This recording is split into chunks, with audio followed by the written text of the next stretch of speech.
আচ্ছা, আপনাদের মনে আছে তো খগেন্দ্র কনকলতার কাছ থেকে সুরবালা শাড়ির এক টুকরো পকেটে করে এনেছিল। বোধহয় আজকে তার সমাধান পাওয়া যাবে। নমস্কার, আমরা শুনছি প্রভাত কুমার মুখোপাধ্যায়ের লেখা উপন্যাস রত্নদ্বীপ। তাহলে আসুন শুনে নিই আজকের পর্বে কি হতে চলেছে। তাই ইতিমধ্যেই থানা হইতে একজন কনস্টেবল দারোগাবাবুর একখানি পত্র আনিয়া খগেন্দ্রকে দিল। দারোগাবাবু লিখিয়াছিলেন, বিজ্ঞাপনগুলি পাঠ করিয়া অনেকেই পুস্তকখানির জন্য আগ্রহ প্রকাশ করিতেছেন। খগেন্দ্রবাবু যদি আসিয়া ২-৪ দিন গাজনতলায় থাকেন তবে কিছু গ্রাহক সংগ্রহ হইতে পারে। দারোগাবাবুকে ধন্যবাদ দিয়া খগেন্দ্র লিখিয়া দিল, শীঘ্রই একদিন গিয়া সে তাহার সহিত সাক্ষাৎ করিবে। কনস্টেবল পত্র লইয়া চলিয়া গেল। ধোপাবাড়ি হইতে লোক ফিরিয়া বলিল, বাবুর বস্ত্রাদি এখনো প্রস্তুত হয় নাই, প্রস্তুত করিয়া বিকালে নীলমণি লইয়া আসিবে। সারা দিন কাটিল। বিকালের গাজনতলা থানা হইতে একজন কনস্টেবল দারোগাবাবুর দ্বিতীয় পত্র লইয়া পৌঁছিল। তিনি লিখিয়াছেন, আগামী কল্য প্রাতে ২ জন বড় জমিদার থানায় আসিবেন। তাহারা অনেক খণ্ড পুস্তকের গ্রাহক হইবেন আশা আছে। অতএব কল্য বেলা ৯টা-১০টার মধ্যে খগেন্দ্র নিশ্চয় যেন থানায় যায়, কোনো মতে অন্যথা না হয়। পত্র পড়িয়া খগেন্দ্র কনস্টেবলকে বলিল, তুমি বাইরে একটু বসো, আমি চা খেয়ে জবাব লিখে দিচ্ছি। কনস্টেবল গিয়া বাহিরে বসিল। খগেন্দ্র চা পান করিতেছে, এমন সময় নীলমণি রজক ধৌত বস্ত্রের মোট কাঁধে করিয়া প্রবেশ করিল। বস্ত্র মিলাইয়া খগেন্দ্র বলিল, ওহে রজক, এই টুকরোটি দেখো দেখি, এর কোণে যে এই চিহ্নটি রয়েছে, এটি কি তোমার দেওয়া চিহ্ন? টুকরাটি হাতে করিয়া নীলমণি চিহ্ন দেখিল। বাহিরে চাহিয়া দেখিল কনস্টেবল বৃক্ষতলে বসিয়া আছে। সন্দিগ্ধভাবে খগেন্দ্রের মুখপানে সে চাহিতে লাগিল। খগেন্দ্র বলিল, এ চিহ্ন তোমার দেয়া তো? এ কার বাড়ির চিহ্ন সেইটি আমি জানতে চাই। শাড়ির পাটিও নীলমণি চিনিয়াছিল, উহা কৃষ্ণদাস ঘোষালের নিরুদ্দিষ্ট কন্যা লীলাবতীর। তাহার সম্বন্ধে গ্রামে যেসব গুজব আছে তাহাও সে বিলক্ষণ জানিত। সুতরাং মনে মনে প্রমাদ গণিল। ঢোক গিলিয়া বিকৃত কণ্ঠে বলিল, আগে এ মার্কা কার তা কি করে বলবো? আপনি এ পেলেন কোথায়? খগেন্দ্র বিরক্তি স্বরে বলিল, যেখানেই পাই। তোমার সেই খোঁজে কিসের দরকার? যা জিজ্ঞাসা করি তার উত্তর দাও। নীলমণি হাত জোড়ো করিয়া বলিল, আগে আগে আমি গরিব মানুষ। খগেন্দ্র রাগিয়া উঠিল, কঠোস্বরে বলিল, মর বেটা, তুই গরিব কি তালে বর তা কে জিজ্ঞাসা করেছে? তোর দেওয়া মার্কা কিনা তা সত্যি করে বল। ধমক খাইয়া নীলমণি কাঁপিতে আরম্ভ করিল। কাতর স্বরে বলিল, বাবু মশাই, কি হয়েছে? খগেন্দ্র হঠাৎ বলিয়া ফেলিল, খুন হয়েছে। নীলমণি কাঁদো কাঁদো হইয়া বলিল, দিদি ঠাকুরনকে খুন করেছে? খগেন্দ্র যাহা জানিতে চাহিয়াছিল তাহা জানিল, তথাপি কৃত নিশ্চয় হইবার জন্য জিজ্ঞাসা করিল, হ্যাঁ, খুন করেছে। তোমাদের দিদি ঠাকুরনের নাম কি বলো দেখি? নীলেবতী, ওই ঘোষালদের মেয়ে নীলেবতী দিদি। আহা, কে খুন করলে বাবু মশাই? খগেন্দ্রর মনে সকল সন্দেহ দূর হইল। একটু রঙ্গ করিবার অভিপ্রায় করিয়া বলিল, কে আর খুন করবে? ওই তোমাদের জমিদারের ভাই ছোট বাবু। আহা হা হা, তা আমরা সেই কালেই জানি। তা বাবু মশাই কি হবে এখন? আপনি কি ফুলুস? খগেন্দ্র গম্ভীরভাবে বলিল, হ্যাঁ, আমি পুলিশের ডিটেকটিভ। আগে কি বললেন? Detective, detective. তোরা যাকে টিকটিকি বলিস। এই বলিয়া খগেন্দ্র নিজের গোপ জোড়াটি মুজড়াইতে লাগিল। নীলমণি বাহিরে কনস্টেবলের পানে আবার চাহিয়া দেখিল। শেষে খগেন্দ্রর পা দুইটি জড়াইয়া ধরিয়া কাতর স্বরে বলিল, দোহাই হুজুর, আমি গরিব মানুষ, আমি কিছুই জানি নে। আমায় যেন সাক্ষীর ফ্যাসাদে ফেলবেন না। বরং হুজুরের কাপড় যা কেচেছি তার দাম চাইনে, সেই টাকাটা হুজুরের পান খাবার জন্য দিলাম। দোহাই টিকটিকি বাবু, দয়া করুন। খগেন্দ্র হাসিয়া বলিল, আচ্ছা, যা যা, এইসব কথা খবরদার কাউকে যেন বলিস না আবার। নীলমণি নিজের দুই কান ধরিয়া মর্দন করিতে করিতে বলিল, কখনোই না হুজুর, কাউকে বলবো না, জিব্বে কেটে ফেললেও বলবো না। এই বলিয়া সে প্রস্থান করিল। বাহির হইয়া নীলমণি ধীর পদে অগ্রসর হইল। পশ্চাতে চাহিতে চাহিতে ঘুরপথ দিয়া একেবারে জমিদার বাটির খিড়কির দ্বারে উপস্থিত হইল। ভিতরে প্রবেশ করিয়া দেখিল সারদাবাবু বারান্দায় বসিয়া সায়ং সন্ধ্যা করিবার জন্য হস্তপদাদি প্রক্ষালন করিতেছেন। নীলমণি ধপাস করিয়া উঠানে বসিয়া পড়িয়া বলিল, হুজুর, মা বাপ আমার আপনার অন্নেই প্রতিপালিত হয়েছি। একটা খবর দিতে এলাম হুজুর, বড়ই বিপদ। সারদাবাবু বলিলেন, কি রে নীলমণি, কি হয়েছে? ক্রন্দনেশ্বরে নীলমণি বলিল, আগে খুনি মামলা, গায়ে ফুলুসের কি বলে সেই তাই এসেছে। আশ্চর্য হইয়া সারদাবাবু বলিলেন, কি এসেছে রে? ব্যাপার কি? পুলিশের কি এসেছে? আগে নামটা তো ভুলে গেলাম হুজুর।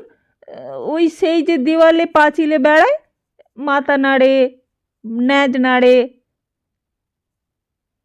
সারদাবাবু অধিকতর আশ্চর্য হইয়া বলিলেন, মাথা নাড়ে, ন্যাজ নাড়ে, কি বলছিস রে?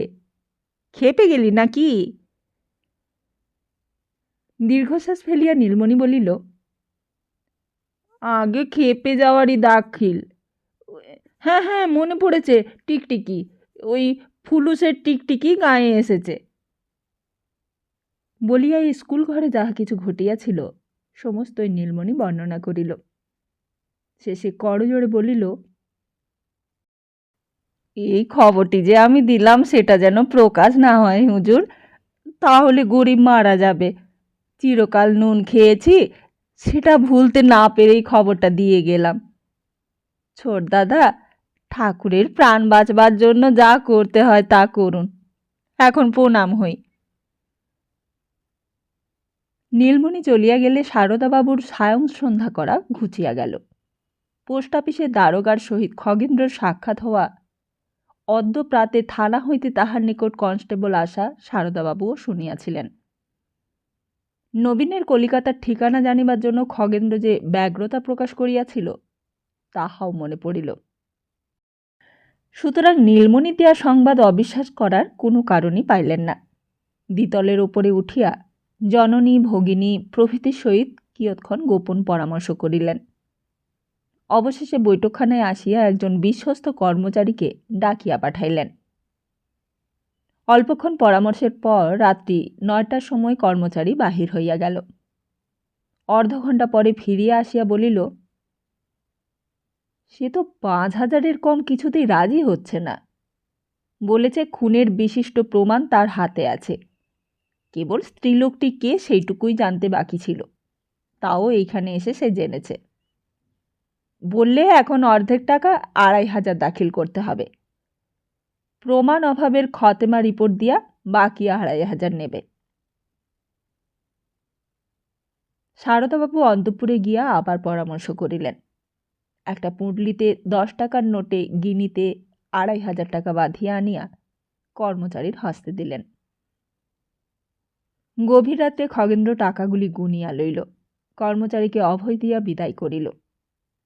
শয়ন করিয়া আপন মনে হাসিতে লাগিল আর বলিতে লাগিল, একেই বলে গাছে না উঠতেই এক কাঁদি। অনেক রাত্রি অবধি খগেন্দ্র ঘুমাইল না। সে মনে এই প্রকার চিন্তা করিতে লাগিল, যখন এত দূর অগ্রসর হইয়াছি তখন কোনো মতেই আর ছাড়া হইবে না। ওই জাল ভবেন্দ্র যে কে তাহা আবিষ্কার করিতেই হইবে। পূর্বে মনে করিয়াছিলাম সে নবীন নহে, কিন্তু ইহা ঠিক কি?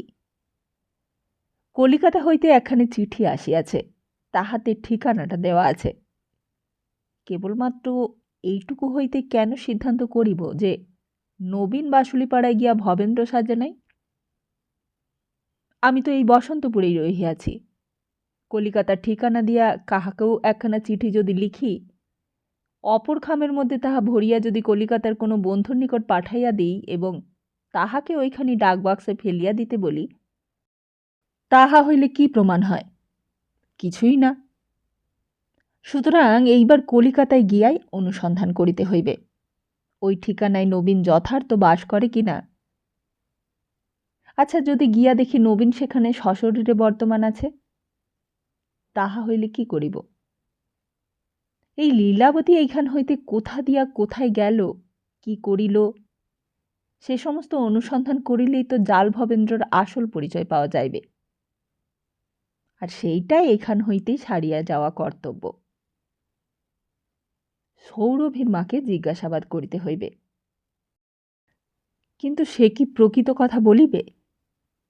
লীলাবতী খুন হইয়াছে, আমি ডিটেকটিভ, এখানে তদন্তে আসিয়াছি, এ কথা করল গ্রাম্যয় রাষ্ট্র হইয়া যাইবে, সন্দেহ নাই। সুতরাং সৌরভীর মার কাছে কোনো কথা বাহির করা শক্ত হইবে। যদি আমি সত্যই পুলিশ হইতাম, সঙ্গে 2-4 জন কনস্টেবল চৌকিদার থাকিত, হাতকড়ি থাকিত, হাজতে বন্ধ করিতে পারিতাম, তাহা হইলেও ভয় দেখাইয়া স্তোক দিয়া কোনো রকমে তাহাকে স্বীকার করাইতে পারিতাম। সেসব তো কিছুই নাই। আমি হইয়াছি ঢাল নাই, তরোয়াল নাই, নিধিরাম সর্দার। এখন কি করা যায়? বিছানা হইতে উঠিয়া খগেন্দ্র আলো জ্বালিল। ঘরের মধ্যে কিয়ৎক্ষণ পায়চারি করিয়া বেড়াইল। বেড়াইতে বেড়াইতে হঠাৎ দারোগার লিখিত শেষ চিঠিখানির ওপর তাহার দৃষ্টি পড়িল। সেইখানে খুলিয়া খগেন্দ্র আর একবার পাঠ করিয়া শেষে আপন মনে বলিতে লাগিল, এই তো একজন আসল পুলিশ রহিয়াছে। বাক্সে আমার টাকাও যথেষ্ট রহিয়াছে। টাকায় বশীভূত করিয়া এই দারোগার দ্বারাতেই তো কার্য উদ্ধার করিতে পারিতাম। কিন্তু ইনি যে আবার পান খান না। কিয়ৎক্ষণ পদচারণা করিয়া দীপ নির্বাণ করিয়া খগেন্দ্র আবার শয়ন করিল। শয়ন করিয়া খগেন্দ্র আবার ভাবিতে লাগিল,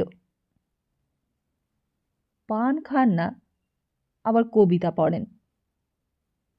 আমি পুস্তক ছাপাইতেছি শুনিয়া প্রথমে জিজ্ঞাসা করিলেন, কাব্য না উপন্যাস?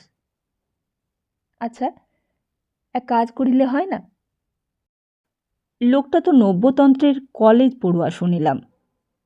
আমি যদি একটি বেশ প্রণয়ের গল্প বানাইয়া উহাকে বলিতে পারি, আমি নিজেই যেন নায়ক, এই রহস্যটি উদ্ঘাটন করিতে পারিলেই যেন আমাদের মিলন হয়, তাহা হইলেই নিশ্চয়ই উহার মন ভিজিবে এবং তাহার কনস্টেবল হাতকড়ি ও হাজত সমস্ত লইয়াই আমায় সাহায্য করিতে অগ্রসর হইবে। এই ঠিক হইয়াছে। এখন গল্পটি কিরূপ তৈয়ারি করা যায়? ওইসব কথাই কেবল একটু ওলট পালট কিংবা কোথাও কিঞ্চিত পরিবর্তন, কোথাও বা একটু পরিবর্ধন, আবশ্যক মতো অল্প বিস্তর পরিবর্জন, সে ঠিক হইবে এখন। সেই রাত্রে খগেন্দ্র যখন নিদ্রা গেল তখন প্রায় 3টা বাজিয়াছে। পরদিন বেলা 7টার সময় তাহার ঘুম ভাঙিল। চা পান ইত্যাদি শেষ করিয়া পদব্রজে গাজনতলা থানা অভিমুখে সে যাত্রা করিল। গাজনতলা বসন্তপুর হইতে 1.5 ক্রোশ দূরে অবস্থিত। 8 ঘটিকার পর থানায় পৌঁছিয়া শুনিল দারোগাবাবু তখনও অন্তঃপুর হইতে বাহির হন নাই। ভৃত্যমুখে নিজ আগমন সংবাদ পাঠাইয়া দারোগাবাবুর বৈঠকখানায় খগেন্দ্র উপবেশন করিল। কিয়ৎক্ষণ পর দারোগাবাবু গেঞ্জি গায়ে চটি জুতা পায়ে হাসিতে হাসিতে বাহির হইয়া আসিলেন। তাহার হাতে একখানি নতুন মাসিক পত্র। খগেন্দ্রকে অভ্যর্থনা করিয়া বলিলেন, এক পেয়ালা চা খাবেন? খগেন্দ্র বলিল, ধন্যবাদ, আমি এক দফা চা খেয়েই বেরিয়েছি। এতখানি পথ হেঁটে এসেছেন, শ্রান্ত হয়েছেন, তা আরেক দফা হোক না মশাই। খগেন্দ্র সম্মতি জানাইলে দারোগাবাবু ভৃত্যকে ডাকিয়া চা আনিতে আদেশ করিলেন। দুই চারিটি শিষ্টাচারের কথার পর দারোগাবাবু বলিলেন, আপনি এত সকালে এসে পড়েছেন? আপনার জমিদার চরিতমালার খদ্দেররা তো 10টার আগে এসে পৌঁছবে না। ঈষৎ হাসিয়া খগেন্দ্র বলিল, আমি এই বঙ্গীয় জমিদার চরিতমালার বিজ্ঞাপন নিয়ে বেরিয়েছি, এটা একটা ভান মাত্র। দারোগাবাবু কয়েক মুহূর্তকাল খগেন্দ্রের মুখপানে সকৌতুকে চাহিয়া রহিলেন। শেষে বলিলেন, আমি তা জানি। এই উত্তরে খগেন্দ্র একটু বিস্মিত ও শঙ্কিত হইল। তাড়াতাড়ি জিজ্ঞাসা করিল, কি জানেন? কেমন করে জানলেন? দারোগাবাবু বলিলেন, সেই দিন পোস্ট অফিসে আপনার সঙ্গে কথাবার্তা করে আমার মনে একটু সন্দেহ উপস্থিত হয়। আমি তাই আপনার বিজ্ঞাপনের কাগজগুলো সেই দিনই কলকাতার পুলিশ কমিশনারের কাছে পাঠিয়ে দিই। কাল রাত্রে তার কাছ থেকে টেলিগ্রাম পেয়েছি। ও ঠিকানায় কোনো পাবলিশিং ফার্ম নেই এবং কলকাতার কোনো ছাপাখানায় ওই রকম কোনো বই কেউই ছাপতে দেয়নি। খগেন্দ্রের বুকের ভেতরটা গুড়গুড় করিয়া উঠিল, কিন্তু সেই ভাবটা যথাসাধ্য গোপন করিয়া বলিল, আর কি জেনেছেন? দারোগাবাবু হাসিয়া বলিলেন, আর জেনেছি যে আপনি ফেরারি আসামি নন। বদমাশের তালিকাতেও আপনার কোনো নাম নেই। খগেন্দ্র ক্ষীণস্বরে বলিল, আর আর কিছু এখনো জানতে পারিনি। শুনিয়া খগেন্দ্র মনে কতকটা আশ্বাস পাইল। বলিল, আচ্ছা, আমার প্রতি আপনার এইরকম গুরুতর সন্দেহই যদি ছিল, তবে আমার কেতাবের খদ্দের জোটাবার জন্য আপনি চেষ্টা করলেন কেন? আর আমায় ডেকেই বা কেন পাঠালেন? দারোগা বলিলেন, যখন ডেকে পাঠিয়েছিলাম তখনও কলকাতা থেকে তার পাইনি। তেমন তেমন টেলিগ্রাম এলে আপনাকে গ্রেপ্তার করার জন্য কোথায় খুঁজে বেড়াবো, তাই ডেকে পাঠিয়েছিলাম। কেতাবের খদ্দের উদ্দেশ্যে আপনার ভাষাতেই বলি, ওগুলো আমারও ভান মাত্র। এই বলিয়াই দারোগাবাবু হা হা করিয়া হাসিতে লাগিলেন। খগেন্দ্র কিন্তু হাসিল না। মুখখানি মলিন করিয়া আনত নেত্রে সে নীরব রহিল। দারোগাবাবু মাঝে মাঝে তাহার পানে চাহিতে লাগিলেন। শেষে অপ্রতিভ হইয়া বলিলেন, খগেনবাবু, আপনি কি রাগ করলেন? দেখুন, আমরা পুলিশের লোক, সন্দেহ করাটাই আমাদের ব্যবসা। আমি সরকারি চাকরের কর্তব্যই পালন করেছি মাত্র। আপনি তাতে দুঃখিত হচ্ছেন কেন? খগেন্দ্র মুখ না তুলিয়াই বলিল, সে তো ঠিক কথা। দারোগাবাবু কোমল স্বরে বলিলেন, তবে আপনি মুখখানি অমন করে বিমর্ষ করে রয়েছেন কেন? খগেন্দ্র এবার চোখ তুলিল, ধীরে ধীরে বলিল, আপনি আমায় চোর বদমাইশ বলে সন্দেহ করেছিলেন, তার জন্য আমি দুঃখিত হইনি। আমি একটা আশা করে আপনার কাছে এসেছিলাম। সেই আশা ভঙ্গ হবার উপক্রম দেখেই আমার মনটা কিছু ব্যাকুল হয়েছে। দারোগাবাবু আশ্চর্য হইয়া বলিলেন, আমার কাছে আশা করে এসেছিলেন? কি বিষয়? কতগুলি বিষয়ের অনুসন্ধান করবার জন্যই আমার এই অঞ্চলে আসা। তার ওপর আমার সারা জীবনের সুখ দুঃখ নির্ভর করছে।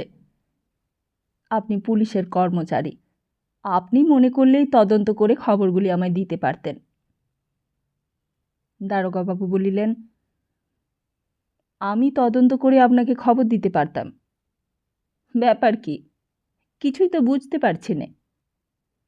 আচ্ছা খগেনবাবু, যদি আপনার প্রকৃত নাম খগেনবাবুই হয়, আপনার আশা ভঙ্গ হবার কারণটি কি আমায় যদি খুলে বলেন, তাহলে আমি বুঝতে পারি আপনার কোনো সাহায্য আমার দ্বারা হবে কি না।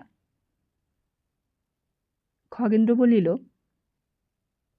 আপনার মনে এখনো যখন সন্দেহ যে আমি নিজের নাম যা বলেছি তা প্রকৃত নাম নয়, তখন আপনার কাছে আমার সাহায্য লাভের আশা কি? ভৃত্য চা আনিল। খগেন্দ্র পেয়ালাতে চামচ সঞ্চালন করিতে করিতে বলিল, আমি এখানে সম্পূর্ণ অপরিচিত। কাকেই বা ডেকে এনে প্রমাণ করি যে আমার নাম প্রকৃতই খগেন্দ্রনাথ বন্দ্যোপাধ্যায়? দারোগাবাবু অল্পক্ষণ কি চিন্তা করিয়া বলিলেন, তা আমার দ্বারাই যদি আপনার কোনো উপকার হয় আর আমি ধর্মপথে থেকে উপকারটুকু করতে পারি, তাহলে নিশ্চয়ই করব। আপনার নামের জন্য আটকাবে না। খগেন্দ্র আগ্রহের সহিত বলিল, আপনি ধর্মপথে থেকেই আমার উপকার করতে পারেন। শুধু আমার উপকার নয়, বাংলাদেশের একটি প্রাচীন সম্ভ্রান্ত পরিবারও আপনার কাছে চিরঋণী হয়ে থাকবে। দারোগাবাবু বলিলেন, তা ব্যাপারটা তাহলে আমায় খুলে বলুন তো। খগেন্দ্র চায়ের পেয়ালায় মুখ দিল, 3-4 চুমুক পান করিয়া বলিল, সমস্তটাই আমি খুলে বলছি। বলিয়াই চাটুকু নিঃশেষ করিয়া পেয়ালা নামাইয়া রাখিয়া রুমালে মুখ মুছিতে মুছিতে আরম্ভ করিল।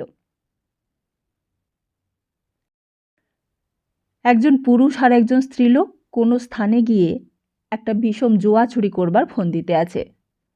আমি তাদের সেই জুয়াচুরিতে বাধা দিতে চাই। স্ত্রীলোকটি যে কে তা আমি এইখানে এসে জানতে পেরেছি, কিন্তু পুরুষটি যে কে তা এখনো নিশ্চিন্তভাবে জানতে পারিনি। দারোগাবাবু বলিলেন, তা কোথায় এই জুয়াচুরি হচ্ছে? খগেন্দ্র বলিল, সেইটি এখন বলবো না, মাফ করবেন। তবে এই পর্যন্ত বলতে পারি, এইখান থেকে সেই স্থান বহুদূর। এই জেলাতেই নয়, এই ডিভিশনেও নয়।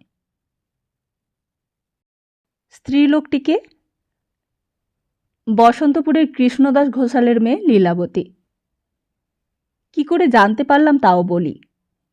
বলিয়ায় শাড়ির আঁচল হইতে টুকরা কাটিয়া আনা এবং নীলমণি রজককে তাহা দেখানো এবং নীলমণির স্বীকারোক্তি খগেন্দ্র বর্ণনা করিল। দারোগা শুনিয়া হাসিতে হাসিতে বলিলেন, আপনি ইংরেজি ডিটেকটিভের গল্প খুব পড়েন বুঝি? আপনি দেখছি একজন দ্বিতীয় শার্লক হোমস।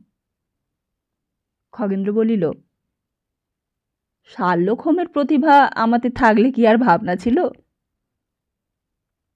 দারোগাবাবু মাসিক পত্রখানির পাতা উল্টাইতে উল্টাইতে জিজ্ঞাসা করিলেন, আপনি বললেন পুরুষটি যে কে তা আপনি নিশ্চয় করে জানতে পারেননি। তা কাউকে আপনার সন্দেহ হয় কি? খগেন্দ্র বলিল, হয়। যে রাত্রে লীলাবতী তার শ্বশুরবাড়ি ময়নামতি গ্রাম থেকে নিরুদ্দেশ হয়, সেই রাত্রেই আপনার এই গাজনতলার কাছেই বসন্তপুরের সৌরভীর মা বলে একটা স্ত্রীলোকের সঙ্গে জমিদার সারদাবাবুর ছোট ভাই নবীনকে একত্রে পথ চলতে দেখা গিয়াছিল। নবীনও সেই রাত্রি থেকে নিরুদ্দেশ। তাই আমার সন্দেহ, হয়তো বা ওই নবীনের সঙ্গেই লীলাবতী গৃহত্যাগ করে গিয়াছে, আর তারা গিয়ে ওই জুয়াচুরিটি করবার চেষ্টায় আছে। দারোগাবাবু ভৃত্যকে ডাকিয়া বলিলেন, ওরে যা তো, মুন্সিবাবুর কাছ থেকে 4-5 মাসের পুরনো স্টেশন ডায়েরিগুলো সব নিয়ে আয়। খগেন বলিল, আপনার স্টেশন ডায়েরিতে এই সম্বন্ধে কিছু আছে নাকি? দারোগাবাবু সেই কথার উত্তর না দিয়া বলিলেন, আপনি যে জুয়াচুরিতে বাধা দিতে চাইছেন, এইসব অনুসন্ধান করছেন, এ শুধুই কি ধর্ম ভেবে পরের উপকার করবার জন্য? খগেন্দ্র বলিল, মোটেই নয়, আমারও ঘোর স্বার্থ আছে। কিরকম? খগেন্দ্র তখন যেই কল্পিত উপন্যাসটি আরম্ভ করিল, তাহা সংক্ষেপে এই। এই জমিদারের একটি মাত্র পুত্র ছিল। পিতামাতা সহিত পুরীধামে রথযাত্রা দেখিতে যাইয়া সে হারাইয়া যায়। সে আজ 25 বছরের কথা। জমিদারবাবু স্ত্রীবিয়োগ হইলে অধিক বয়সে তিনি দ্বিতীয়বার দ্বার পরিগ্রহণ করেন। সেই স্ত্রীর গর্ভে একটি কন্যা জন্মে। খগেন্দ্রের সহিত সেই মেয়েটির পরিচয় এবং ভালোবাসা। বাড়িতে মেম রাখিয়া জমিদারবাবুর মেয়েটিকে ইংরেজি পড়াইতেন, আর খগেন্দ্র তাহাকে বাংলা শিক্ষা দিত। 2 বছর হইল জমিদারবাবু পরলোক গমন করিয়াছেন। তিনি উইল করিয়া গিয়াছেন, কন্যাটির 16 বছর বয়স হইলে খগেন্দ্রের সহিত বিবাহ হইবে এবং উভয়ে এই সম্পত্তি সমানভাবে পাইবে। ইতিমধ্যে দেওয়ান বালিকার অভিভাবক স্বরূপ সম্পত্তি রক্ষা করিবেন।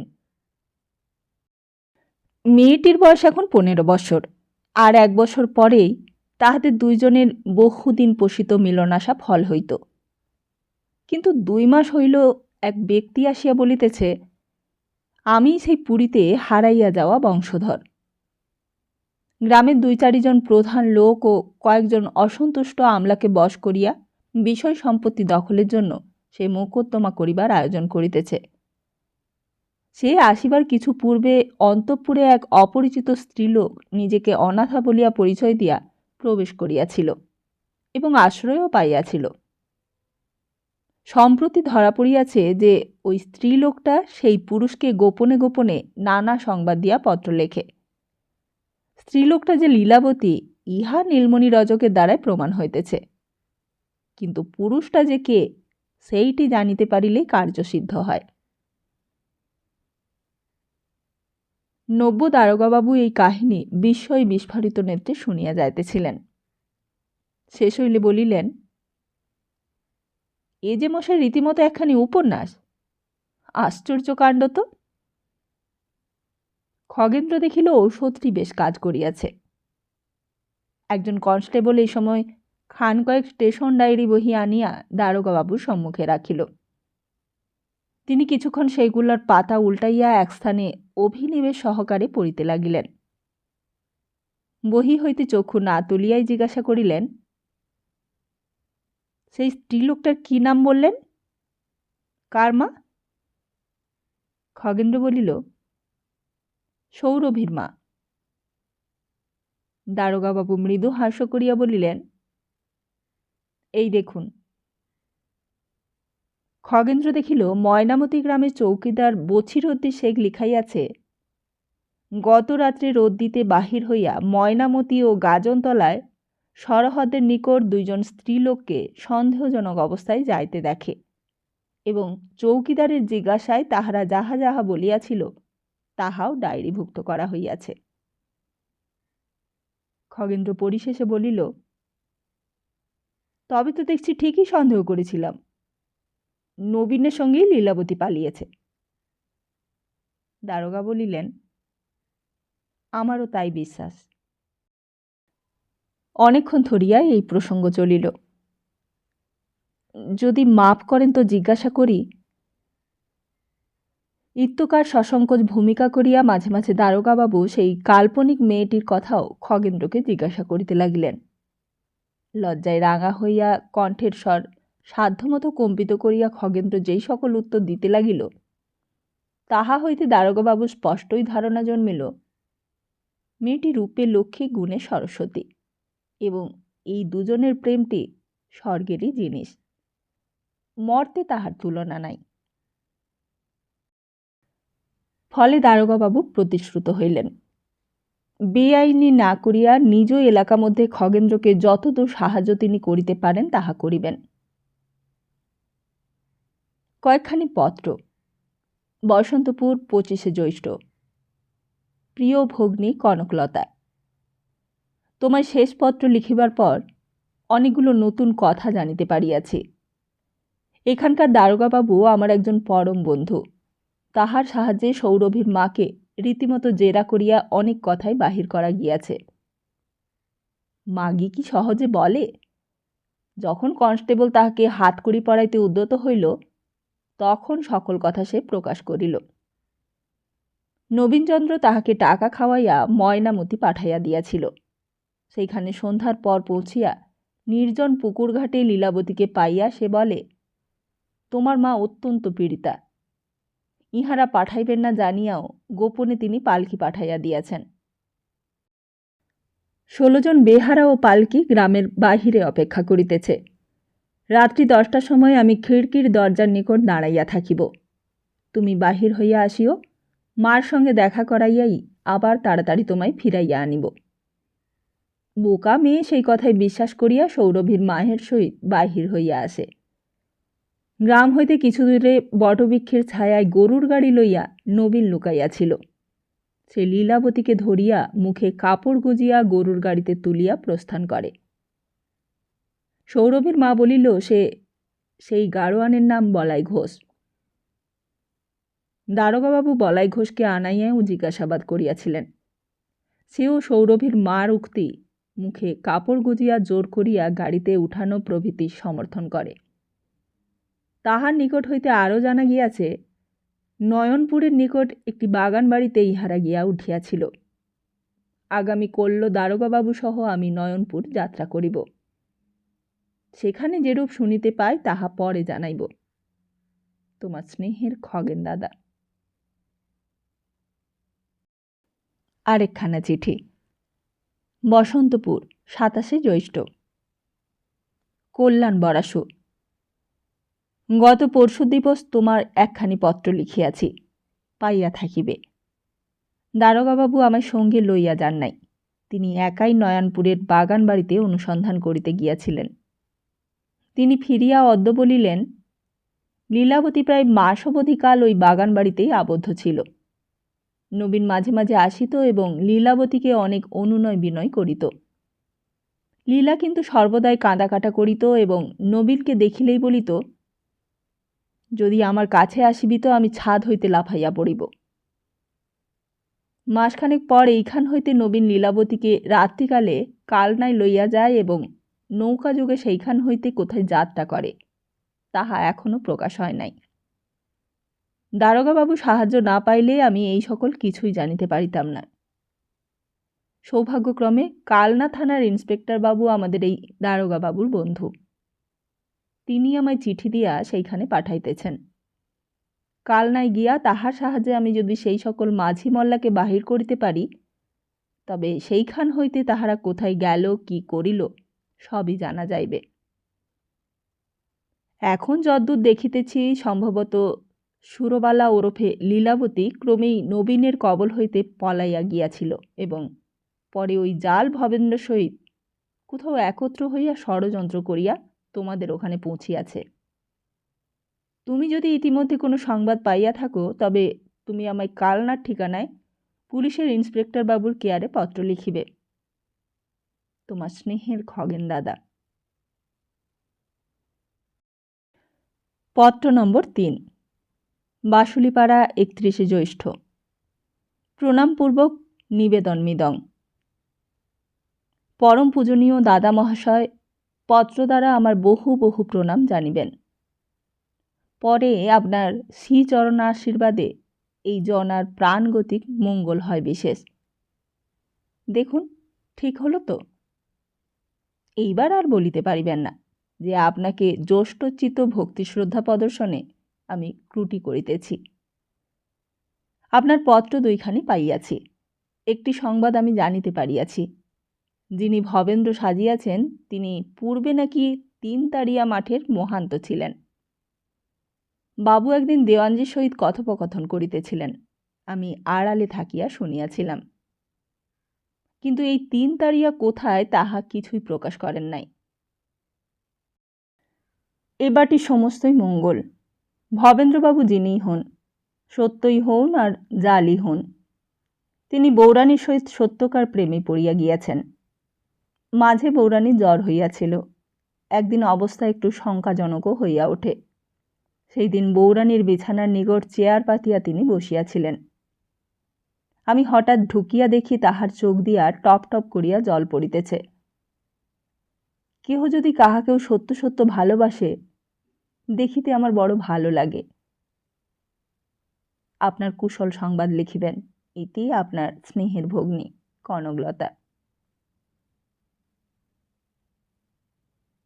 চতুর্থ পত্র। কাল না 6ই আষাঢ়। কল্যাণী আসু, কয়েকদিন হইল তোমার একখানি পত্র পাইয়াছি। তুমি লিখিয়াছ যে জাল ভবেন্দ্র পূর্বে 3 মঠে থাকিত, কিন্তু সে যে কোথায় তাহা আমি কিছুতেই নির্ণয় করিতে পারিতেছি না। সেখানে কোনো ডাকঘর নাই, থাকিলে পোস্টাল গাইডের নাম খুঁজিয়া পাইতাম। সে যাহা হোক, অনুসন্ধান শীঘ্রই আমাকে করিতে হইবে। এখানে আসিয়া ইন্সপেক্টর বাবুর সাহায্যে মাঝি মল্লাগণকে জিজ্ঞাসাবাদ করিয়া যাহা শুনিয়াছি, তাহাতে রহস্য গভীরতর হইয়া পড়িয়াছে। দড়িবুল্লা মাঝির কথায় ইহা প্রকাশ হইতেছে যে একজন বাবু একটি রোগনাথ স্ত্রীলোককে লইয়া তাহার নৌকায় আহরণ করেন। স্ত্রীলোকটি ওই বাবুর প্রতি অত্যন্ত বিমুখ ছিল এবং সর্বদাই কাঁদাকাটা করিত। কোনোদিন আহার করিত, কোনোদিন করিত না। বাবুকে কাছেও যাইতে দিত না। একদিন অপরাহ্নকালে হঠাৎ নৌকায় গোল ওঠে, ছুরিয়ান ছুরিয়ান। স্ত্রীলোকটি আত্মহত্যা করিবার অভিপ্রায়ে গলায় দড়ি দিয়াছিল। বাবু তাহা দেখিতে পাইয়া গোল করেন। তখন সকলে গিয়া দড়ি কাটিয়া তাহাকে নামাইল। স্ত্রীলোকটি প্রথমত অজ্ঞান অবস্থায় ছিল। অনেক শুশ্রূষার সন্ধানের পর তাহার চৈতন্য হয়। নৌকার ভেতর একাই শয়ন করিত। সেদিনও একাকী ছিল। বাবুটি ছত্রির বাহিরে শয়ন করিতেন। প্রাতে উঠিয়া স্ত্রীলোকটিকে নৌকায় আর দেখা যায় নাই। একজন দাঁড়ি বলে, দিওয়ানগঞ্জ বা ঐরূপ কোনো স্থানে রাত্রি 3য় প্রহরের সময় জলে ঝপাস করিয়া কি একটা পরিবার শব্দ সে শুনিয়াছিল, কিন্তু শুশোক লাফাইতেছে ভাবিয়া ওদিকে আর খেয়াল করে নাই। সুতরাং অনুমান হইতেছে পলায়ন বা আত্মহত্যার অভিপ্রায়ে লীলাবতী রাত্রে জলে লাফাইয়া পড়িয়াছিল, ভাসিয়া গিয়া ডাঙায় উঠিয়াছিল। দড়িবুল্লা আরও বলে, সেই দিন দোল ছিল। পঞ্জিকায় দেখিলাম উহা 29 ফাগুন। কোন দিন সুরবালাকে বাগানের ঘাটে পাওয়া গিয়াছিল অনুসন্ধান করিয়া আমায় লিখিবে। তাহা হইলে বোঝা যাইবে মাঝিগণ বর্ণিত এই বাবু ও স্ত্রীলোক নবীন ও সুরবালা কিনা। তোমার দাদা। পঞ্চম পত্র। বাসুলিপাড়া 10ই আষাঢ়। প্রিয় খগেনবাবু, পত্র পাইলাম। তাড়াতাড়ি একছত্র লিখিয়া দিতেছি। দোলের পরদিন প্রাতেই সুরবালাকে বাগানের ঘাটে পাওয়া গিয়াছিল। ইতি আপনার কনক। পত্র নম্বর 6। কলিকাতা 21 আষাঢ়। প্রিয় কনক, তোমার পত্র পাইয়া অনেকটা হতাশ হইতে হইল। স্পষ্টই দেখা যাইতেছে সুরবালা ওই জাল ভবেন্দ্র সহিত পরামর্শ করিয়া আসে নাই। উহার সম্বন্ধে যত কিছু অনুসন্ধান করিলাম সকলই ব্যর্থ হইল। জাল ভবেন্দ্র যে কে তাহার কিছুই নির্ণয় হইল না। এইখানে ফিরিয়া নবীনচন্দ্রের সন্ধানে আমি গিয়েছিলাম। তাহার ঠিকানায় গিয়া শুনিলাম কয়েকদিন পূর্বেই ঘোড়ার গাড়ি উল্টাইয়া পড়িয়া তিনি ভীষণ আঘাত পান এবং মেডিকেল কলেজের হাসপাতালে আছেন। সেইখানে কয়েকদিন উপর্যুপুরি তাহার সহিত সাক্ষাৎ করি। গত কল্যই তাহার মৃত্যু হইয়াছে। মরিবার পূর্বে তিনি উকিল ডাকাইয়া হাসপাতালে এক উইল করিয়া গিয়াছেন। তাহাতে লিখিয়াছেন, লীলাবতীর ওপর অত্যাচার করিবার চেষ্টা করিয়াছিলেন, সেই পাপেই তাহার এই অপঘাত মৃত্যু হইল। আরও লিখিয়াছেন, ঈশ্বর কৃপায় তিনি তাহার দুশ্চেষ্টায় সফল হন নাই। লীলাবতী সতী, নিষ্পাপ শরীর। তাহার প্রাপ্য সম্পত্তির অর্ধাংশ নিজের পাপের প্রায়শ্চিত্ত স্বরূপ তিনি লীলাবতীকে দান করিয়াছেন। অপরাধ্য তাহার ভ্রাতৃপুত্রগণকে বিভাগ করিয়া দিয়াছেন। আমিও সেই উইলে সাক্ষী হইয়াছি। আমি আগামী কল্যপ্রাতে কাশী যাত্রা করিব। সেখানে অনেক সাধু সন্ন্যাসী থাকেন। 3 মঠ কোথায় আমি সেইখানে থাকিয়া অনুসন্ধান করিব। সেই মঠে গেলে ভবেন্দ্র যে কে তাহা হয়তো নির্ণয় হইতে পারে। তোমার স্নেহের খগেন্দ্র। পত্র নম্বর 7। কলিকাতা 15 শ্রাবণ। প্রিয় কনক, আমার এতদিনের পরিশ্রম সফল হইয়াছে। কাশী হইতে সন্ধান পাইয়া আমি ৩ মঠে গিয়েছিলাম। সেইখানে জানিলাম তাহাদের ভূতপূর্ব মহন্ত বাস্তালিপাড়া নিবাসী ভবেন্দ্রই ছিলেন। অল্পদিন পর ফিরিয়া আসিব এইরূপ বলিয়া গত ফাল্গুন মাসে তিনি বঙ্গদেশে যাত্রা করেন। ১ মাসের অধিককাল কোনো সংবাদ না পাইয়া তাহার চেলারা অনুসন্ধান করিতে করিতে কলিকাতায় আসে। পুলিশ, রেল আপিস প্রভৃতি স্থানে অনুসন্ধান করিয়া তাহারা জানিতে পারে ওই সময় খুসরোপুর স্টেশনে এক সন্ন্যাসীর মৃতদেহ ট্রেন হইতে নামিয়াছিল। এই সন্ন্যাসীর পরিত্যক্ত বাক্স প্রভৃতি রেল আপিসে জমা ছিল। তাহা দেখিয়া তাহারা সেই মহান্তের জিনিস বলিয়া চিনিতে পারিয়াছে। এই সম্বন্ধে আরও অধিক অনুসন্ধান করিবার জন্য আমি খুসরোপুরেও গিয়াছিলাম। সেখানে সন্ন্যাসীর মৃতদেহ নামার সংবাদও পাইলাম। আরও জানিলাম যে সময় ওই মৃতদেহ নামিয়াছিল সেই রাত্রে ময়নামতি রাখাল ভট্টাচার্য লীলাবতীর স্বামী ডিউটিতে ছিল। মৃতদেহ সমস্ত রাত্রি তাহারই জিম্মায় থাকে। কয়দিন পরেই চাকরি হইতে অবসর লইয়া রাখাল কাশী যাত্রা করে। খুসরোপুর হইতে আমি ময়নামতিতেই গিয়েছিলাম। সেখানে রাখালের এক দাদা আছেন। তিনি অদ্যবধি রাখালের কোনো সংবাদই পান নাই। সে জীবিত কি মৃত তাহাও তিনি অবগত নহেন।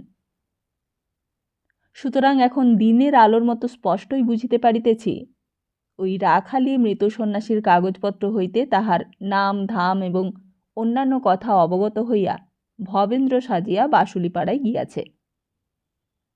সেই দিন বিকালে গঙ্গার ঘাট হইতে ফিরিবার সময় বাগানে হঠাৎ জাল ভবেন্দ্রকে দেখিয়া সুরবালা কেন চমকাইয়া উঠিয়াছিল তাহাও এখন বেশ বোঝা যাইতেছে।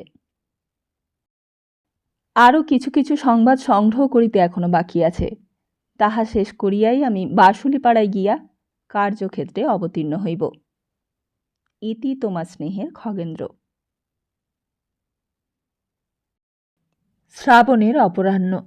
আজ ১ সপ্তাহ ধরিয়া বৃষ্টির বিরাম নাই। দেওয়ানজি একটি ফ্যানেলের কামিজ গায়ে দিয়া বসিয়া কাছারির কাজ করিতেছেন এবং খুক খুক করিয়া কাশিতেছেন। মাঝে মাঝে বাহিরের পানে চাহিয়া দেখিতেছেন। এখনো গুড়ি গুড়ি বৃষ্টি পড়িতেছে। বড় জরুরি একটা সংবাদ আসিয়াছে। সেই জন্য দর্শন প্রার্থী হইয়া অন্তঃপুরে বাবুর কাছে ইত্তেলা পাঠাইয়াছিলেন। বাবু বলিয়াছেন, শীঘ্রই কাছারিতে আসিতেছি। ১ ঘণ্টা হইয়া গেল, কই এখনো তো বাবুর দেখা নাই। একজন ঝি কাছারি বাড়ির প্রাঙ্গণ দিয়া যাইতেছিল। দেওয়ানজি তাহাকে ডাকিয়া পাঠাইলেন। সে আসিলে জিজ্ঞাসা করিলেন, বাবু কোথায় ঝি? অন্দরে। কি করছেন? বউরানীর কাছে বসে আছেন। কেমন আছেন বউরানী এই বেলা? ভালো আছেন। আচ্ছা, যা। ঝি চলিয়া গেল। একটু অন্ধকার হইয়া আসিয়াছিল। চশমার সাহায্যেও দেওয়ানজির কাগজে কালি রেখা আর স্পষ্ট দেখিতে পাইতেছেন না। কলমটি তুলিয়া মনে মনে বাবুর বিষয় চিন্তা করিতে লাগিলেন। অস্পষ্ট সুরে বলিলেন, ক্রমে যেরকম স্ত্রৈণ হয়ে উঠছে, বিষয় সম্পত্তি রাখবে কি করে? তদারকের অভাবেই যে সব নষ্ট হবে দেখছি। যেরকম শুনছি দুটিতে জোটের পায়রার মতো অষ্টপ্রহর একসঙ্গে আছে। ব্রত করছেন না আমার মুন্ডু করছেন। স্ত্রীকে ছুঁতে বারণ, কিন্তু এ যে ছোঁয়ারও বাড়া। এর চেয়ে তো ছোঁয়া ভালো ছিল। স্ত্রী এখন জপতপ, স্ত্রী এখন ছোকরার ব্রত হয়ে দাঁড়িয়েছে। গুড়গুড় ধ্বনিতে আকাশ মেঘগর্জন হইল। অন্ধকার বাড়িয়া উঠিল। বনের মধ্যে ২-১টা ঝিঝি পোকাও বাগিনী ভাজিতে শুরু করিয়াছে। যুবকের এই দাম্পত্য লীলার কথা চিন্তা করিতে করিতে দেওয়ানজির নিজ যৌবনের স্মৃতিও জাগিয়া উঠিল। বাবুর কথা ছাড়িয়া তখন তিনি নিজ জীবনের মিষ্ট মিষ্ট পুরাতন টুকরাগুলি মনের মধ্যে উলট পালট করিতে লাগিলেন। কিয়ৎক্ষণে এইরূপে কাটিল। একটা দীর্ঘশ্বাস ফেলিয়া ভৃত্যকে ডাকিলেন, বলিলেন, অন্দরমহলে বাবু মশাইয়ের কাছে খবর দে। যে দেওয়ানজি আপনার অপেক্ষায় বসে আছেন। যে আজ্ঞে বলিয়াই ভৃত্য প্রস্থান করিল। ফিরিয়া আসিয়া সংবাদ দিল, বাবু শীঘ্রই আসিবেন। ক্রমে সন্ধ্যা উপস্থিত হইল, তথাপি বাবুর দেখা নাই। দেওয়ানজি সম্মুখে এখন আলো জ্বলিতেছে। ঘড়ির পানে চাহিয়া দেখিলেন প্রায় 6:30। সায়ং সন্ধ্যা করিবার সময় বহিয়া যায়, সুতরাং দেওয়ানজি উঠিলেন। একজন কর্মচারীকে বলিলেন, তুমি এখানে বসে থাকো, বাবু যদি আসেন তো বলো, আমি সন্ধে আহ্নিক সেরে রাত্রি 8টার মধ্যে ফিরে আসব। যথাসময়ে ফিরিয়া দেওয়ানজি শুনিলেন বাবু এখনো বাহির হন নাই। একবার ভাবিলেন তাহাকে কথাটা স্মরণ করাইবার জন্য পুনরায় লোক পাঠাইবেন। আবার ভাবিলেন 8টা তো বাজিয়াছে, 9টার সময় বাবু বৈঠকখানা বাড়িতে শয়ন করিতে আসিবেন, সেই সময়ই সাক্ষাৎ হইবে। সুতরাং দেওয়ানজি সুবুর করিলেন। বাবুর আচরণে দেওয়ানজি আজ মনে মনে বিলক্ষণ বিরক্ত হইয়াছেন। ভাবিতেছেন, আমার 60 বছর বয়স হইয়াছে, আমি আর কয়দিন। এখন হইতে সব দেখিয়া শুনিয়া না লইলে বিষয় কেমন করিয়া রক্ষা হইবে। আমার অবর্তমানে অন্য দেওয়ান নিযুক্ত হইবে, কিন্তু সে কি আমার মতো প্রাণ দিয়া মনিবের স্বার্থ রক্ষা করিবে? আর কর্তার এই রূপ অমনোযোগ পাইলে সে তো 2 হাতে লুটিবে। বাবুর মন বিষয় কার্যের দিকে আকৃষ্ট করিবার জন্য কি উপায় অবলম্বন করা যাইতে পারে, তাহাই দেওয়ানজি এখন মনে মনে আলোচনা করিতে লাগিলেন। জলে না পড়িলে লোকে সাঁতার শেখে না। অতএব তিনি স্থির করিলেন, নিজে দিন কতকের জন্য কোনো আছিলায় সরিয়া যাইবেন। বিষয়ের সমস্ত বোঝাটি নিজের মাথায় পড়িলে তখন নিশ্চয় বাবুর চেতনা হইবে। রাত্রি 9টার পর লণ্ঠনবাহী ভৃত্যের পাশ্চাতে অন্তঃপুর হইতে রাখাল ছাতা মাথায় দিয়া বাহির হইল। তখন আবার বৃষ্টি পড়িতেছিল। বৈঠকখানার বারান্দায় বেঞ্চের ওপর দেওয়ানজি বসিয়াছিলেন। বাবুর আগমনে তিনি দাঁড়াইয়া উঠিলেন।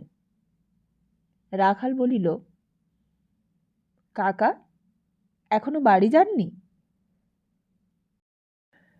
ক্রোধ ও বিরক্তির ভাব যথাসাধ্য দমন করিয়া নরম সুরে দেওয়ানজি বলিলেন, না বাবা, একটু জরুরি কাজ ছিল, তাই। রাখাল বলিল, ওহো, আপনি আমায় বিকেলে একবার ডেকে পাঠিয়েছিলেন, নয় কাকা? হ্যাঁ বাবা, প্রথম একবার 4টের সময় বলে পাঠিয়েছিলাম, তুমি বলেছিলে শিগগির আসছি। 5:30 অবধি অপেক্ষা করে তোমার মনে করিয়ে দেবার জন্য আবার একবার লোক পাঠিয়েছিলাম। রাখাল বলিল, ঠিক ঠিক, ভারী অন্যায় হয়ে গেছে, ওই কথাটা একেবারেই ভুলে গিয়েছিলাম, আমায় মাফ করুন কাকা, আপনার ভারী কষ্ট হয়েছে। দেওয়ানজির মন এইবার যথার্থই নরম হইল। বলিলেন, না বাবা, কষ্ট আর কি। রাখাল বলিল, এই শ্রাবণ মাসের রাত্রির অন্ধকার ঘুটঘুট করছে, বৃষ্টিও পড়ছে, এত রাত্রে জলকাদায় আপনাকে বাড়ি যেতে হবে। সন্ধ্যের আগেই বাড়ি গেলেন না কেন?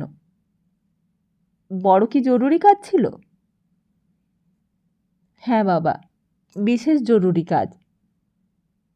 আচ্ছা, তবে ওপরে আসুন, সেইখানেই শুনব। বলিয়াই রাখাল সিঁড়ি দিয়া উঠিতে আরম্ভ করিল। দেওয়ানজি পশ্চাৎ পশ্চাৎ যাইতে যাইতে জিজ্ঞাসা করিলেন, বউরানী এখন কেমন আছেন? কথাটা শুনিয়াই রাখাল একটু লজ্জা অনুভব করিল। বুঝিল, আমি যে বউরানীকে লইয়া মত্ত হইয়া পড়িয়াছি, কর্তব্যের অবহেলার কারণ যে বউরানী, তাহা বুড়া ধরিয়া ফেলিয়াছে। উত্তর করিল, দিনের বেলায় তো ভালোই ছিলেন, বিকেল থেকে গাটা আবার গরম হচ্ছে, এই এখন উত্তাপ দেখে এলাম 101 উঠেছে। দেওয়ানজি বলিলেন, ও আর বেশি কি, ভারী বর্ষাটা পড়েছে, জলো হওয়ার সময় এরকম একটু আধটু জ্বরজারি হয়ে থাকে, তার জন্য ভাবনার কিছু নেই। রাখাল নীরবে উঠিয়া নিজ শয়নকক্ষে উপনীত হইল। একটা চেয়ারে বসিয়া ভৃত্যকে বলিল, শুকনো তোয়ালা দিয়ে আমার পাটা বেশ করে মুছে দে। দেওয়ানজিকে বলিল, বসুন কাকা, ব্যাপার কি বলুন। দেওয়ানজি উপবেশন করিয়া বলিলেন, আজ সদর থেকে মতিবাবু পেশকা চিঠি লিখেছেন যে পরশু তারিখে কালেক্টর সাহেব মির্জাহাটের ডাকবাংলায় এসে পৌঁছবেন, সেইখানে 3 দিন থাকবেন। রাখাল বলিল, এই ঘোর বর্ষায় সাহেব সফরে বেরিয়েছেন? মির্জাহাটের কাছে একটা বড় জলা আছে, সেইখানেই সাহেব পাখি শিকার করবেন, পেশকার লিখেছেন। গত বছরও এসেছিলেন। আমাদের এলাকায় আসছেন। ভালো রকম অভ্যর্থনা করতে হবে তো। জেলার মালিক, যে সে হাকিম তো আর নয়। রাখাল জিজ্ঞাসা করিল, ডালি টালি দিতে হবে বোধহয়? ডালি তো দিতেই হবে, সেই বন্দোবস্ত করেছি। তোমায় জিজ্ঞাসা না করেই করেছি। হরিচরণকে বিকেলে কলকাতা রওনা করে দিয়েছি। এ সকল বিষয়ে সে ভারী হুঁশিয়ার। উইলসনের হোটেল থেকে খাবার জিনিসপত্র, 2 বোতল শ্যাম্পেন, 8 ডজন হুইস্কি, আর সব কি কি আমাদের পাকা ফর্দই তৈরি করা আছে। সেই অনুসারে সব জিনিস কিনে কাল সন্ধ্যের গাড়িতে হরিচরণ কলকাতা থেকে সোজা একেবারে মির্জাহাট রওনা হবে। রাখাল বলিল, মির্জাহাটে আমাদের কাছারি টাছারি আছে? দেওয়ানজি ভাবিলেন, প্রায় 3 মাস আসিয়াছে, এখনো কোথায় আমাদের কোন কাছারি আছে অবগত নহেন। এমনি করিয়াই কি জমিদারি চলিবে? প্রকাশ্যে বলিলেন, না, মির্জাহাটে আমাদের কোনো কাছারি নেই, তবে সেইখান থেকে 1.5 ক্রোশ অন্তরে ভদ্রকালী বলে একটা গ্রাম আছে, সেইখানে আমাদের বেশ ভালো কাছারিই আছে। ওই অঞ্চলে ওইটাই আমাদের প্রধান কাছারি, বেশ বড় দোতলা বাড়ি। ছেলেবেলায় তুমি কর্তামশাইয়ের সঙ্গে 2 একবার গিয়েছিলে, বোধহয় স্মরণ নেই। রাখাল মনে মনে হাসিয়া বলিল, কই, মনে পড়ে না। দেওয়ানজি বলিলেন, সেইখানকার নায়েবের নামেও পরোয়ানা পাঠিয়েছি। সাহেবের জন্য মুরগি, ডিম, ঘি, দুধ, মাছ, শাকসবজি এইসব জোগাড় করে রাখবে। রাখাল বলিল, তবে তো সব বন্দোবস্তই হয়ে গেছে। দেওয়ানজি বলিলেন, হ্যাঁ, কিন্তু একটা কথা ভাবছি, নায়েবের ওপর ভার দিয়ে কি নিশ্চিন্ত থাকাটা ঠিক? রাখাল জিজ্ঞাসা করিল, আপনি নিজে যাবেন? সে হলে তো ভালোই হয়। দেওয়ানজি ধীরে ধীরে বলিলেন, আমি আমি নিজে অবশ্য যেতেই পারি, কিন্তু তুমি গেলেই ভালো হয় বাবা। রাখাল বলিল, আমি আমি এখন কি করে? দেওয়ানজি বলিলেন, বৌরানী এখন তো ক্রমেই ভালো হয়ে উঠছেন। ওই সামান্য জ্বরটুকু কবিরাজ 2 দিনেই ভালো করে দেবেন এখন। আমি তো রইলামই, সর্বদাই খবর নেব। তোমার না যাওয়াটা ভালো দেখায় না বাবা। রাখাল নীরব হইয়া বসিয়া রহিল। ইতিমধ্যেই ভৃত্য পা মুছাইয়া তাহাকে শুষ্ক চটি জুতা পরাইয়া দিয়াছিল। দেওয়ানজি বাবুর মনের ভাব বুঝিয়া বলিলেন, এই সময় তোমাকে যেতে বলতাম না, কিন্তু একে তো এসে অবধি তুমি কালেক্টর সাহেবের সঙ্গে দেখা করনি, তার উপর তোমার এলাকায় তিনি আসছেন। তুমি স্বয়ং গিয়ে অভ্যর্থনা করবে না, এতে সাহেব হয়তো মনে মনে চটে যাবেন। হাকিমের মেজাজ, বলা তো যায় না। ভাবিয়া চিন্তিয়া রাখাল জিজ্ঞাসা করিল, আমায় কি করতে হবে? দেওয়ানজি বলিলেন, বেশি কিছু নয়, তুমি কাল আহারাদির পর পালকিতে রওনা হয়ে ভদ্রকালীর কাছারিতে যাও। সন্ধে নাগাদ পৌঁছে যাবে। এখন হরিচরণ ডালি নিয়ে রাত দুপুরে সেখানে পৌঁছবে। মুরগি টুরগি, ঘি, দুধ, শাকসবজিগুলো আর ডালির জিনিসপত্র সকালবেলাতেই নায়েবের সঙ্গে রওনা করিয়ে দিও। তারা ডাকবাংলোয় গিয়ে বসে থাকবে। বেলা 8টা-9টার আগে সাহেব পৌঁছবেন না। সাহেব পৌঁছলে ঘি, দুধ, শাকসবজিগুলো নায়েব গিয়ে সাহেবের খানসামাকে দেবে। এখন কলকাতার ডালিডে রেখে দেবে। একজন ঘোড়সওয়ার সেখানে হাজির থাকবে। এদিকে কাছারিতে তোমার পালকি বেহারাও প্রস্তুত রাখবে। সাহেব এসে ডাকবাংলায় পৌঁছলে ঘোড়সওয়ার ছুটে এসে তোমায় খবর দেবে। তুমি পালকিতে বেরিয়ে পড়ো। সাহেবের কাছে নিজের কার্ড পাঠিয়ে দিও। দিলেই সাহেব তোমায় ডেকে পাঠাবেন। সেখান করে চেয়ারে বসাবেন।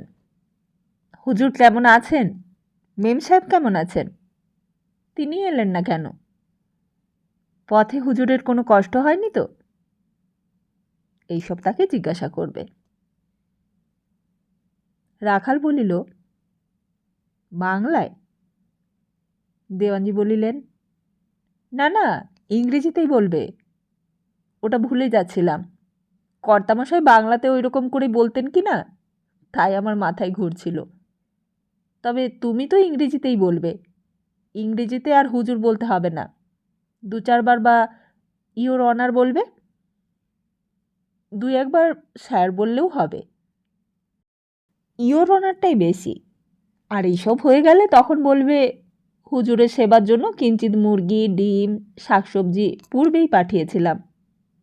আমার কর্মচারীরা সেই সব খানসামার জিম্মা করে দিয়েছে। আর হুজুরের জন্য যৎসামান্য একটি ডালই নিয়ে এসেছি। এটি গ্রহণ করলে কৃতার্থ হই। আর হরিচরণকে ইশারা করবে, সে ঢুকে ডালিটি সাহেবের সম্মুখে রেখে দেবে। রাখাল বলিল, বাবা, এত কাণ্ড করতে হবে? কর্মভোগও কম নয়। ঈষৎ হাসিয়া দেওয়ানজি বলিলেন, তা কি আর আমি বুঝি না বাবা? কিন্তু কি আর করবে, হাকিমেরা হলেন কলির দেবতা।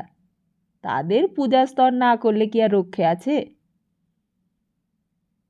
রাখাল একটু চিন্তা করিয়া বলিল, তারপর পুজো করে আমি এখানে ফিরে আসতে পারবো তো? দেওয়ানজি বলিলেন, না না, সেটা ভালো দেখায় না। 3 দিন সাহেব থাকবেন। রোজ সকালে একবার করে গিয়ে দেখা করা উচিত। কি বলবো রোজ রোজ? দেখা করে বলবে হুজুরের কোনো কষ্ট হচ্ছে না তো। কোনো বিষয়ের অসুবিধে হলে বলুন, আমি বন্দোবস্ত করি। এইরকমই 2-4টে শিষ্টাচারের কথা বলে চলে আসবে। ওই একটু খোশামত করা আর কি। অগত্যায় রাখাল সম্মত হইল। বলিল, আচ্ছা, আমার যাওয়াটা নিতান্তই দরকার যখন আপনি বলছেন, তখন তো যেতেই হবে। তা সব বন্দোবস্ত করে দিন। রাত্রি হইয়াছিল। 2-4টি কথার পর দেওয়ানজি বিদায় লইলেন। রাখাল শুইয়া অন্ধকারের মধ্যে ভাবিতে লাগিল, 2.5 মাস হলো এসেছি, এখনও একদিনের জন্য ছাড়াছাড়ি হয়নি। তাকে না দেখে এই 3 দিন কেমন করে বাঁচব? বউরানীর রোগা পাণ্ডুর মুখখানি মনে করিয়া ভাবে বিরহের যন্ত্রণা রাখালের আরও বাড়িয়া গেল। অস্পষ্ট সুরে সে বলিল, যদি একখানা মোটর কার থাকতো তাহলে এই কষ্টটি পেতে হতো না। রোজ ভোরে উঠে বউ করে বেরিয়ে যেতাম।